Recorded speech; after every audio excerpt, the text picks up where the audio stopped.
everyone, my name is Ivan Rose M. Dinalo from BSFT1A. So today I will be talking about heat transfer. Introduction.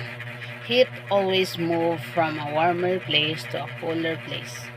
Hot object is in a cooler room will cool to room temperature.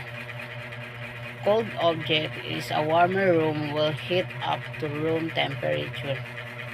What is heat transfer? Heat transfer is a process by which thermal energy moves from one object or substance to another due to a temperature difference. It always occurs in the direction of decreasing temperature, moving from a region a higher temperature to one of lower temperature. What is heat transfer?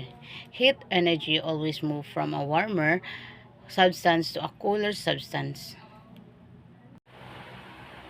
Heat transfer processes involves the transfer and conversion of energy and therefore it is essential to determine the specified rate of heat transfer at a specified temperature difference. Design of equipments like boiler, refrigerator, and other heat exchanger require the detailed analysis of transferring a given amount of heat energy within a specified time. Components like gas, steam, blades, combustion chamber, walls, electrical machine, electronic gadgets, transformer, bearings, etc. require continuous removal of heat energy at a rapid rate in order to avoid their overheating. A true understanding of the physical mechanism of heat flow and the governing laws of heat transfer are a must.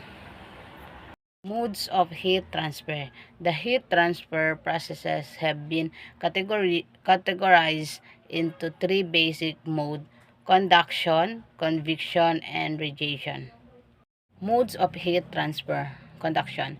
It is a process of heat transformation of energy from one particle of the medium to the other, but here each particle of the medium stay at its own position.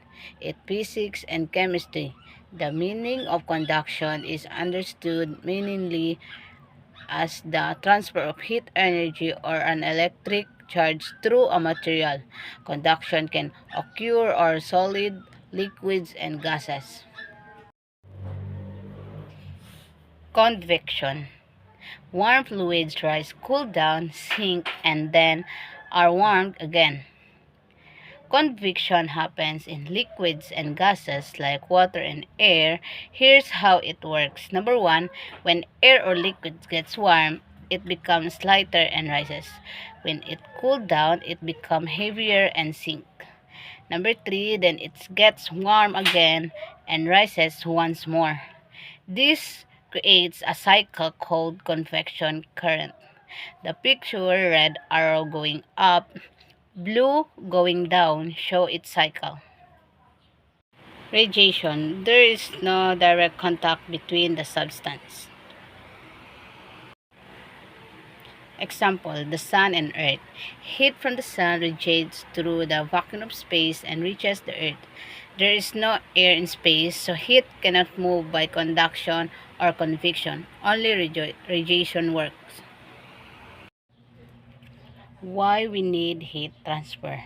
A thermodynamic simplify tells us how much amount of heat transfer from one equilibrium states to another equilibrium states.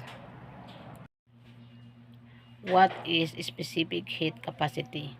The specific heat capacity of material is amount of energy required to raise 1 kilogram of material by 1 Celsius. It can be used to work out how much energy is needed to raise the temperature of a material by a certain amount.